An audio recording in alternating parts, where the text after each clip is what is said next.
Magnus Carlsen was just playing an absolutely beautiful model Catalan game, but then something happened at the end, and when we get there, I got a clip to share with you. But before we get into what happened, I want to show you this game because I thought it was really instructive, and I thought what White did was really cool, and especially if you're a Catalan player, you're going to want to check out this game. But let me catch you up on what's going on. It's the FTX Crypto Cup. This is their fourth game of the day, so Magnus lost round one, won round two, drew round three, and now we're in round number 4. And if this game is a draw, they'll go to tie breaks, but if one of the players wins, then they will be able to win the match. So that's what's at stake here. And as we know, they played the Catalan. This was d4, knight f6, pawn to c4, pawn to e6, knight to f3, d5, g3. We got the Catalan on the board, and Black decides to play the open Catalan.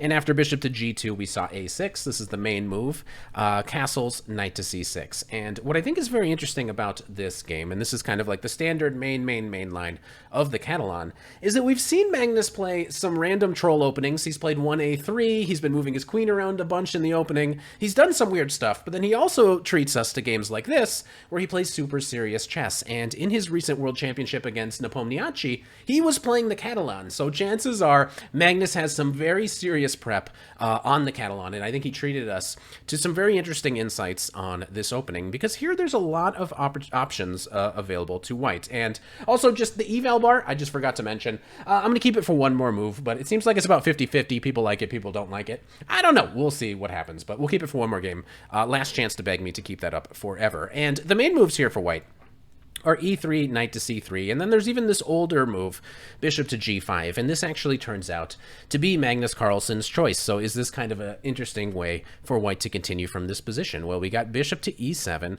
pawn to e3, and again, I think one of the things that makes this very difficult to play for White is that you get a position like this where now Black actually has several options. There's some very popular moves. You can play bishop d7, you can get castled, you can play rook to b8, or you can play this move, knight to d5. And obviously he's been prepping this for the World Championship, so presumably he's put in a couple of hours on each of these lines, but it's kind of cool to see exactly how he approaches this position, because White has sacrificed a pawn.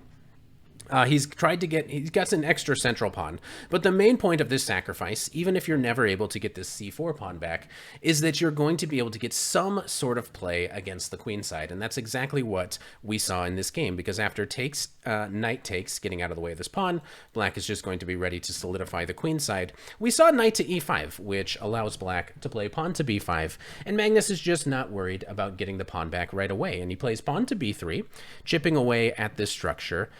And after castles, we saw this very interesting move, knight to d3, played very quickly by Magnus Carlsen. And all of a sudden, we can see what our compensation is for the pawn. We are just trying to get a bind on some of these dark squares, and maybe we'll be able to get a lot of pressure on these backward-looking pawns, especially on c7, but also potentially the a pawn could become a weakness in the future. We see bishop to b7, queen to d2, constricting the dark squares even further. He's preventing Black from being able to play pawn to a5.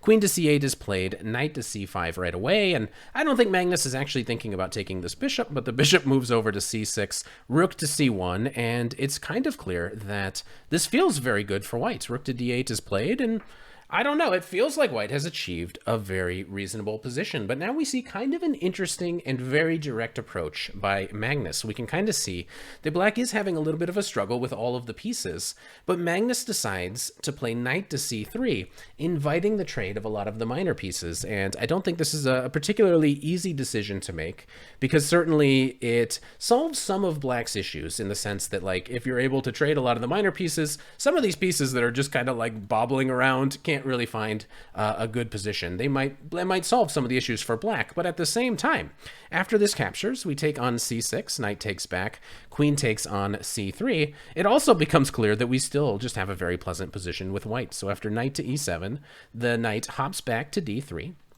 and we begin to target some of these pawns on the queen side. So pawn to c6 is what was played. The queen infiltrates on c5, and after queen to b6, the rook goes in to a5, and Black and White is just kind of constructing this dark squared blockade, and potentially will always have a target to attack. So h6 is what was played, making a little bit of luft. We see queen to a3, and eventually we put a lot of pressure on this a pawn. So this is the weakness now, and it becomes very difficult for Black to defend, so he just plays queen to b6, and eventually black offers up this a pawn, which is captured. And we get to this endgame, which is obviously very pleasant for white. You have this potential target, and you have the opportunity at some point to kick this knight away and potentially win the c6 pawn. But one weakness will probably not be enough to get this in, and obviously black is going to start running the king over, white is going to start running the king over, black defends the pawns, the kings come into the game. E4 does kick the knight away. We get to here, and black is able to defend the pawn just in time. And so far, I mean, white has just played a tremendously beautiful game. But I believe here Magnus makes a small miscalculation. And the problem is, if you do nothing, like, white is going to be better kind of forever. The problem is, how does white like create some sort of weakness over on the other side of the board? It's not like immediately obvious how to do that, but maybe there's some sort of really slow approach where you can take your time and kind of get more space over on the king side, something like that. But Magnus plays again very direct. He plays pawn to e5, kicking the king away.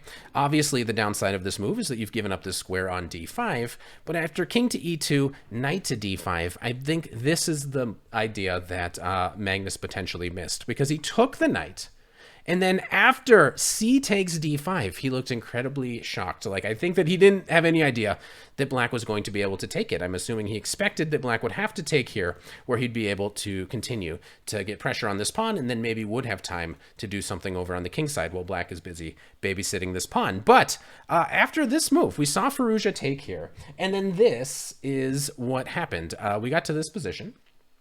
And check out Magnus's face. So the knight has just taken on d5. And after this recapture, which happens right here, Magnus looked up, and he's reacting, frowning. He's surprised by this. If it's possible, if all the rooks disappear... And he makes a couple of other really funny faces that I thought were kind of interesting. But he goes on, and I think this was the move that kind of shocked him. Like, he wasn't ready for this. But if this is just a draw, suddenly he's thrown away all of the advantage. So he does take here. And we got the eval bar for the last time. So you can see 0-0, like, it's right there. It's right there, dead even. And the problem is, if you're ever trying to approach this way, like you're going to try to run in, boom, b4 just shuts it out. And now suddenly there's no entry for the king on that side of the board. So Magnus has to try to run over here. But as long as black doesn't voluntarily create any weaknesses, there's really no way for white to break through. So they get to this position, and there's nothing to do. They have to repeat everything gets locked up. So I still thought it was kind of a cool game. I still wanted to show it, even though it did end in a draw. Let's remove the blockaders so you can see, boom, it was a draw on the board. But I still thought it was really cool if you play the Catalan. Hopefully you like it, and hopefully you subscribe to the channel. All right, bye. If you're feeling trapped like a queen, no blunders, only sacrificing. See, well, you may have the blues. Never be a chicken when you lose.